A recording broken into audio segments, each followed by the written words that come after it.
रानी कही जे कहिया गुरु बाबा ये जे अछमित के उधार होते श्रद्धा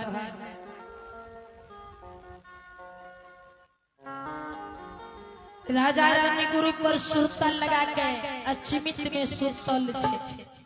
वही समय में धर्मराज भगवान अछमित नगर में प्रवेश किया गेले, अपना रूप के छोड़ दिल के भोमरा के रूप धारण कर के राजा रानी के सिरमा में बैस गले। राजा चंद्रवली के धर्मराज भगवान सपना दे रानी ए ओ राजा जय गुरु के पानसा अछमित में कोठा महल भेल राजा राजा जय गुरु बाबा के पान से यहाँ के अछमित में ही सुंदर भवन ढल गई है।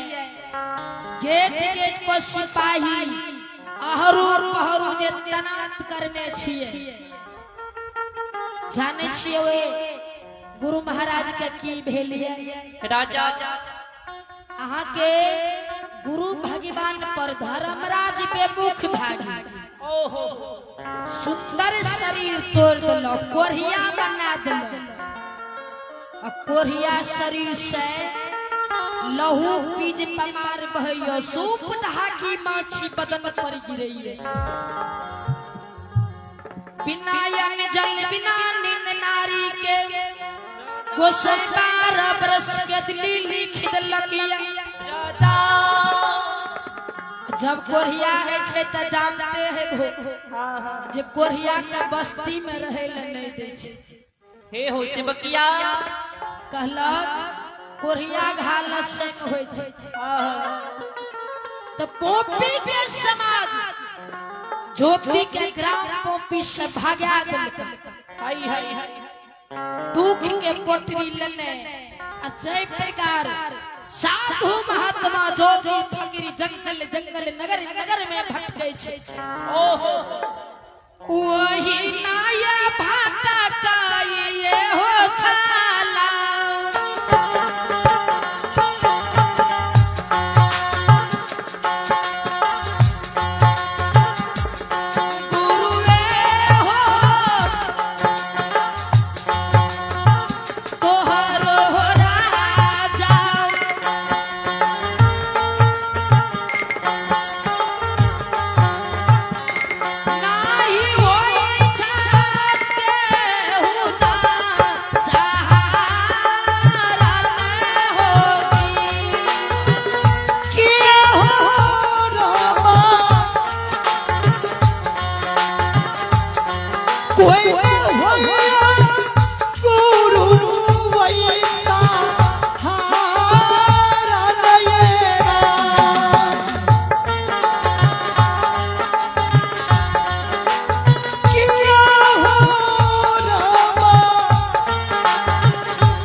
कोई आके गुरु बाबा के सहारा नहीं होय छे।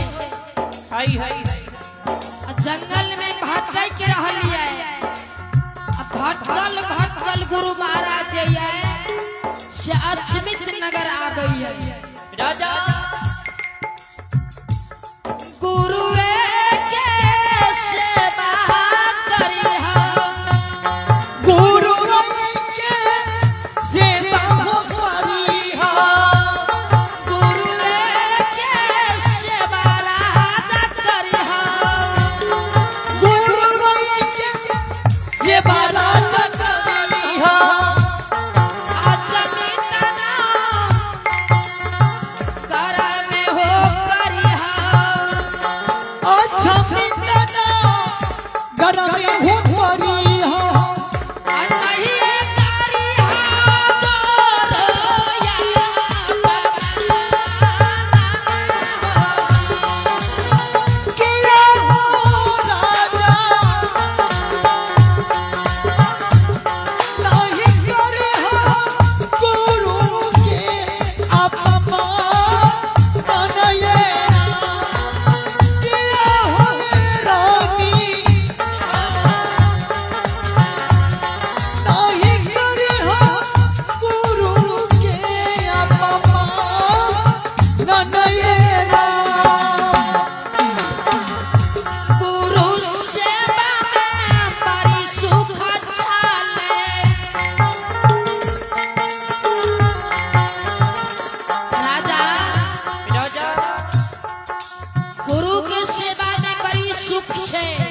सुख है। गुरु के चरण में भगवान है। भगवान बस सही है। ए हो राजा, राजा गुरु की सेवा में कमी नहीं करी हो। नहीं करी हो। जब गुरु के सेवा में कमी है तो हमसे कहे छे शब्द पर ध्यान करी हो। सेवकिया गुरु सेवा में कमी राजा होइता। गुरु सेवा में कमी राजा होइता। कोई न हो फिरिया दौलता। कोई न हो फिरी ये दौलत लेता। कोई न हो फिरिया दौलता। कोई न फिरी ये दौलत लेता। नहीं लेता को किया हो किया हो राजा नहीं लेता तो किया को राजा किया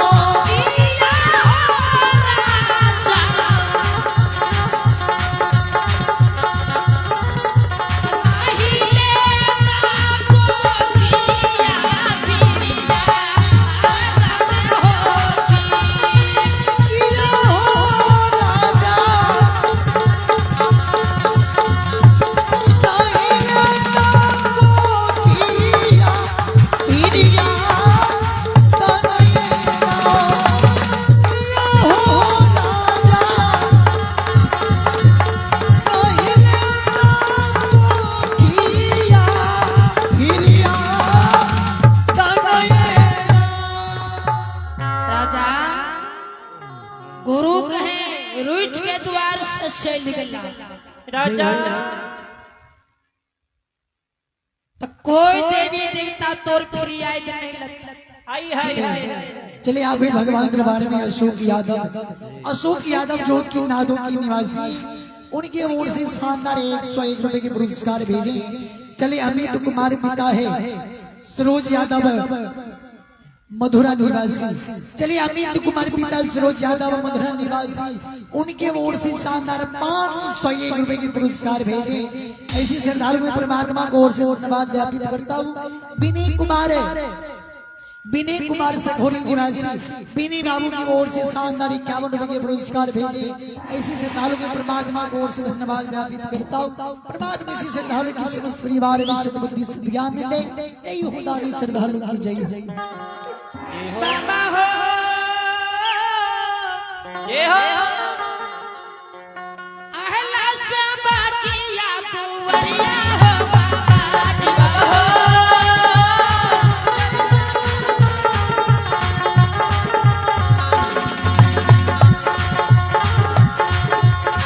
अहला से बाकिया बाबा दुवरिया हो।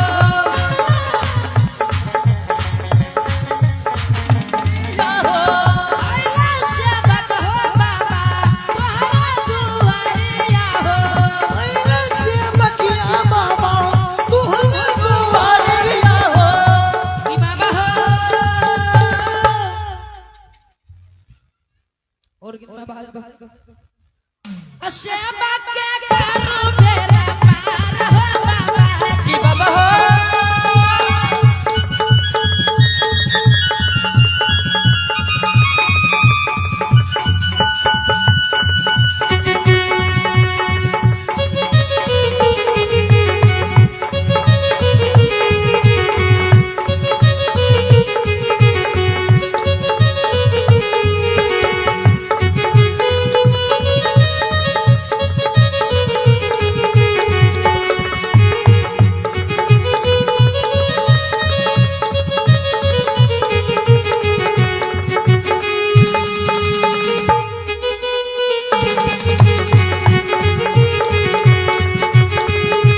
कहत धर्मराज जी बाबा कहे बोमरा रूप में राजा राजा अबरी जे चुक भो ने तो कोई अचमित में फिर आए देने लता कोई तोरा कोख के फिर आए देने ले बल्ला छारानी रानी है कहे गुरु के सेवा कल हो गुरु महाराज सेवा में लीन भागे हेलो हेलो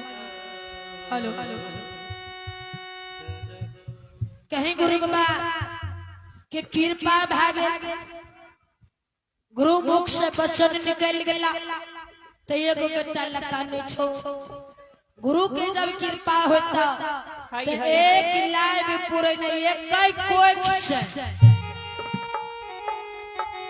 पांचा पुत्र के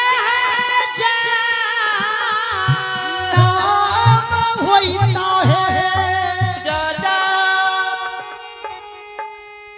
अबरी बेर में जो चुक गेल हो चुई की गेल हो जे हो तो कोई ने फिर याद दिलाता तो निपुत्र राजा निपुत्र रानी चंद्रावती अचमित में कहले धर्मराज बा सपना दादल के अपना अचमित नगरी सौलंबित भले राजा के